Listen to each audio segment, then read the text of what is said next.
la semaine dernière, tu veux une campagne de pub contre les déjections canines. Percutante sans être provocante, qui responsabilise sans culpabiliser, avec un humour subtil qui soit pas trop second degré. C'est bien ça? Exactement. Et j'ajouterais original et efficace. Mais bon, connaissant ton agence, ça va de soi. Oui, enfin, sachant qu'on modifie pas non plus les comportements comme ça par une campagne de pub, hein, faut le savoir.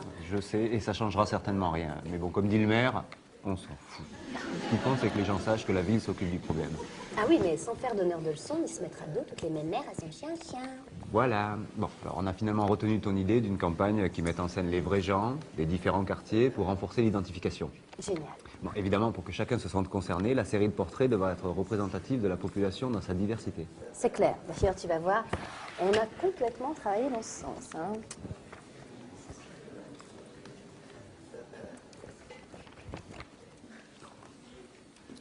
Kader, chômeur. Mon chien, c'est pas un porc. Pourquoi chômeur? Ah bah parce qu'il y a quand même les 3/4 des habitants du quartier qui sont au chômage. Hein. C'est une profession plutôt représentative. Mais pourquoi pas des SDF ou des squatteurs avec des bergers allemands aussi? Ah non, ça dans le genre campagne-réalité, je suis sûr que les élus vont adorer. Bah attends, on était bien parti sur des portraits représentatifs de la diversité culturelle et sociale. Ok, mais sans pour autant flinguer l'image d'une ville dynamique et prospère où il fait bon vivre et s'installer. Attends, si j'ai bien compris, on est censé montrer la diversité de la population, mais en planquant les chômeurs. Il ne s'agit pas de les planquer, mais bon, on n'est pas obligé non plus de les montrer. Bon. Et puis, si tu veux absolument un jeune issu de l'immigration, prends-en un qui a réussi. Si on n'a pas un Zidane, trouve au moins un étudiant, là, parce que là, le jeune beurre en survêt, ça fait un peu cliché, non? Bah oui, mais justement, c'est un vrai cliché photo avec des vrais gens portant leurs vraies fringues. Enfin, cela dit, on peut aussi faire venir un quart de Suédois puis les habiller en Gucci. Hein. Enfin, moi, je garantis pas l'identification. Ouais. En tout cas, on enlève la profession chômeur, parce que ça passera jamais, ça. Pour le reste, j'en parle à l'adjointe.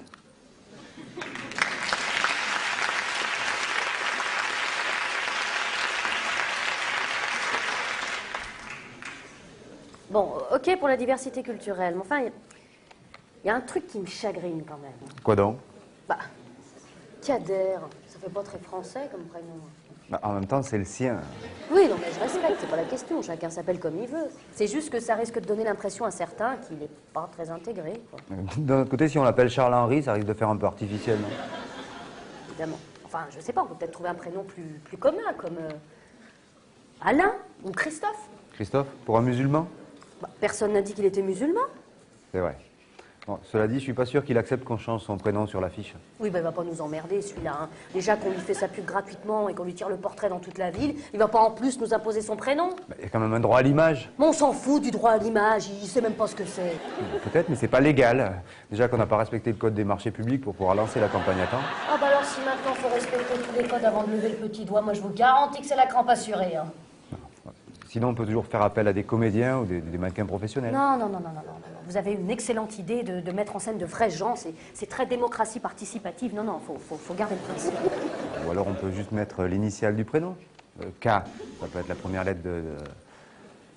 Ken. Ouais, c'est vrai. Enfin bon, si c'était appelé Abdel aussi, ça aurait été plus simple. Non. Oui. Ou si ça avait été une fille, ça aurait pu faire Karine.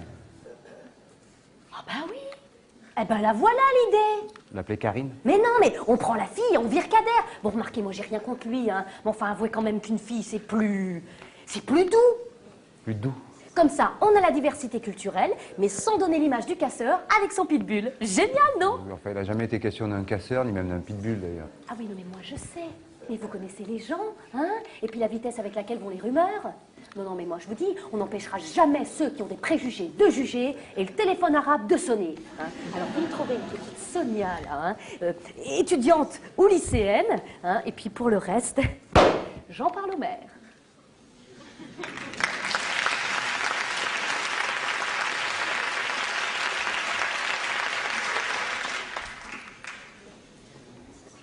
Je trouve le slogan un peu trop provocateur. Mon chien, c'est pas un porc. Ça risque d'être mal pris par les musulmans. Pourquoi donc? Bah, cette allusion au fait qu'il mange pas de porc, tout ça, ça risque d'être pris comme une moquerie, premier degré. C'est vrai qu'au fond, cette phrase, on sait pas si c'est du lard ou du cochon. Bah, on va plaisanter avec la religion. Dans ce domaine, l'humour, c'est plutôt explosif. Bon, bah, je sais pas, on pourrait mettre... mon chien, c'est pas un sagouin. Ça rime. Non, je crois surtout qu'il faut pas mettre cette phrase dans la bouche d'une beurette. Ça pourrait être récupéré par les extrémistes de tous bords. Pourtant, moi, je trouvais l'idée intéressante. Bah, moi aussi, je trouve ça très bien, mais bon, faut pas jouer avec le feu. Surtout dans les quartiers sensibles. Bon, ça veut dire qu'on partirait plutôt sur Audrey ou Julie, étudiante, pour dire mon chien, c'est pas un porc? Ouais, je sais pas, je trouve ça un peu grossier comme slogan. J'en parlais hier à ma femme.